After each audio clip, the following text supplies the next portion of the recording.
क्या आपने कभी ये सोचा है कि अल्लाह ने फजर की नमाज ठीक उसी वक्त क्यों रखी जब हमारी नींद सबसे ज्यादा गहरी होती है, या असर की नमाज ऐन उसी वक्त क्यों फर्ज की गई जब हमारे अंदर दिन भर की थकावट, चिड़चिड़ापन और गुस्सा अपने उरूज पर होता है। हम में से बहुत से लोग ये समझते हैं कि ये सिर्फ एक इबादत का तरीका है या यूं ही कोई वक्त मुकर्रर कर दिया गया है, लेकिन हकीकत में ये कोई इत्तेफाक नहीं है।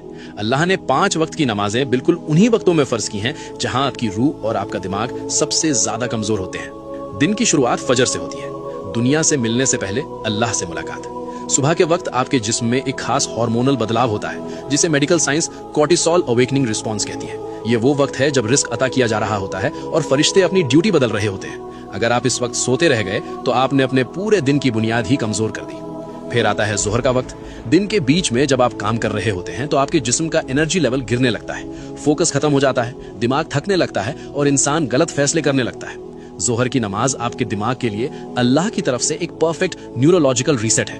ये आपके दिमागी बोझ को खत्म करके आपकी तवज्जो को दोबारा बैलेंस करती है।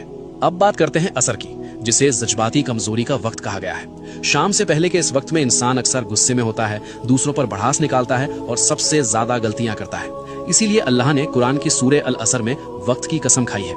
असर की नमाज एक हिफाजती रुकावट है जो आपको जज्बाती तौर पर टूटने से बचाती है। इससे पहले कि हम मगरिब और इशा के एक बहुत बड़े राज की तरफ बढ़ें, इस वीडियो को अभी अपने दोस्तों और अजीजों के साथ शेयर जरूर करें ताकि वो भी नमाज की इस खूबसूरत हकीकत को समझ सकें। मगरिब, बदलते हुए लम्हों का वक्त। जब सूरज गुरूब होता है तो आपका दिमाग दिन की रफ्तार से निकलकर आराम की तरफ जाने लगता है। ये एक ऐसा ट्रांजिशन का वक्त है जिसके बारे में हमारे प्यारे नबी हजरत मोहम्मद सल्लल्लाहु अलैहि खास तौर पर तंबीह फरमाई है। जब रात दाखिल होती है तो गैब की मखलूक ज्यादा एक्टिव हो जाती है। मगरिब सिर्फ एक नमाज नहीं बल्कि अंधेरे की दहलीज पर मिलने वाली एक मजबूत हिफाजत है। और आखिर में इशा, अंदर की दुनिया की हिफाजत। जब अंधेरा छा जाता है तो इंसान के अंदर ओवर थिंकिंग बढ़ने लगती है, दिल पर एक अजीब सा जज्बाती बोझ महसूस होता है। इस्लाम में नींद को एक छोटी मौत कहा गया है जहां आपकी रूह कब्ज की जाती है। इशा की नमाज गैब की दुनिया में दाखिल होने से पहले आपकी आखिरी हिफाजत है। याद रखिए, जब आप कोई नमाज छोड़ते हैं तो आप सिर्फ एक फर्ज नहीं छोड़ते बल्कि आप वो खास लम्हा खो देते हैं जो खालिक ने आपको संभालने और सुकून देने के लिए भेजा था। या अल्लाह हम सबको और हमारी नस्लों को 5 वक्त की नमाज कायम करने वाला बना दे। कमेंट्स में एक बार दिल से आमीन जरूर लिखें।